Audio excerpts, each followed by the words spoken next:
कहते हैं जब राजा कमजोर पड़ता है तो पूरे साम्राज्य में हलचल मच जाती है। और यूरोप के आर्थिक साम्राज्य का राजा जर्मनी आज मंदी के दलदल में फंसा है। क्या जर्मनी की इस आर्थिक दुर्दशा से यूरोप का सपना बिखर जाएगा और इसका असर भारत जैसे देशों पर कितना होगा? आज हम इसी कहानी की परतें खोलेंगे। लेकिन उससे पहले अगर आप हमारे चैनल पर नए हैं तो प्लीज हमारे चैनल को सब्सक्राइब कीजिए, क्योंकि यह आपके लिए एक सेकंड का काम है, लेकिन इससे हमारी बहुत बड़ी मदद होती है। दरअसल दोस्तों, जर्मनी सिर्फ एक देश नहीं है बल्कि यूरोप की रीढ़ की हड्डी है। इसे यूरोप का इंजन भी कहा जाता है। इसकी मजबूत अर्थव्यवस्था के पीछे तीन मुख्य कारण थे: high quality manufacturing, global exports और ऊर्जा और कच्चे माल की आसान उपलब्धता। लेकिन 2024 में ये सभी कारण चुनौती बन गए। उद्योगों में लगातार गिरावट होने लगी। जर्मनी का ऑटोमोबाइल सेक्टर, जो दुनिया का बेस्ट माना जाता है, अब गिरावट देख रहा है। रूस यूक्रेन युद्ध के बाद जर्मनी को ऊर्जा के लिए भी महंगे विकल्प अपनाने पड़ रहे हैं। तीसरा और सबसे बड़ा कारण है जर्मनी में कुशल श्रमिकों की भारी कमी हो गई है। जर्मनी की यह आर्थिक मंदी यूरोप के बाकी देशों को भी डुबा रही है। फ्रांस और इटली जैसे देश अपने उत्पादन और व्यापार के लिए जर्मनी पर निर्भर हैं। यूरोपीय यूनियन की अर्थव्यवस्था का 25% हिस्सा अकेले जर्मनी से आता है। जर्मनी की गिरावट का मतलब है पूरे यूरोप की अर्थव्यवस्था को झटका। यूरोपीय करेंसी भी इस मंदी की वजह से लगातार कमजोर पड़ रही है। अब बात करते हैं भारत की। भारत और जर्मनी के बीच सालाना $25 बिलियन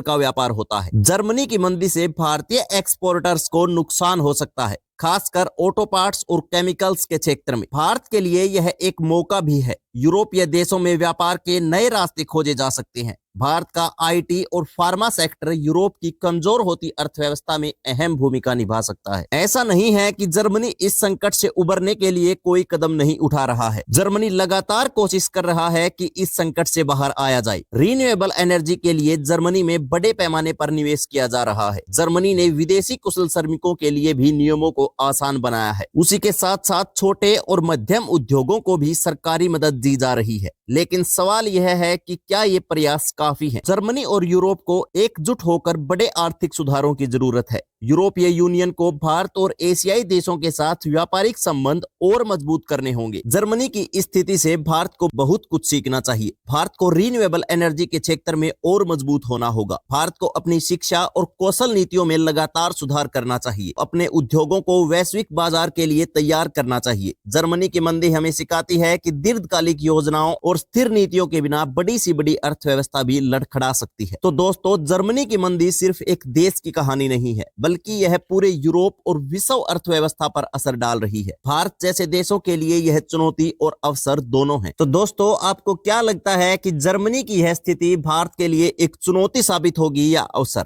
अपनी राय हमें नीचे कमेंट बॉक्स में जरूर दें। अगर आपको यह जानकारी अच्छी लगी तो हमारे चैनल नेशन हर्ट को लाइक और सब्सक्राइब करना न भूलें। जय हिंद, जय भारत, धन्यवाद।